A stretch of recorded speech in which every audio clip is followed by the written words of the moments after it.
બોલો પટેલ જી સર. આજે ગુજરાત પોલીસ દ્વારા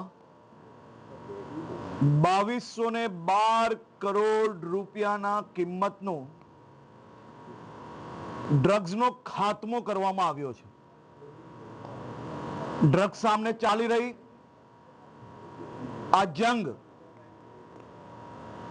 હજી વધુ મજબૂતાઈથી ગુજરાતના ખૂણે ખૂણે પહોંચે તે દિશામાં ગુજરાત પોલીસની કામગીરી ચાલી રહી છે.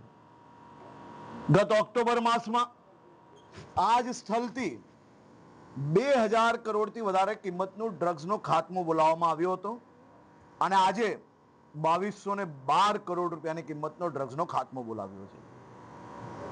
આ વર્ષે ગુજરાત નહીં પરંતુ દેશના ઇતિહાસમાં ડ્રગ્સના કેસના કન્વિક્શનમાં સૌથી મોટો વધારો એ ગુજરાતમાં આવ્યો છે.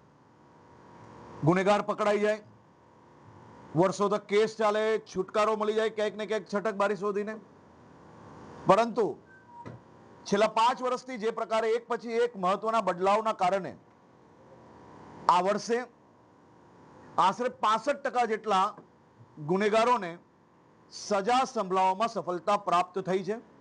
આવનારા દિવસોમાં 100% ગુનેગારોને સજા સંભળાવવામાં સફળતા પ્રાપ્ત થાય તે પ્રકારના કામગીરીમાં અમે આગળ વધી રહ્યા છીએ.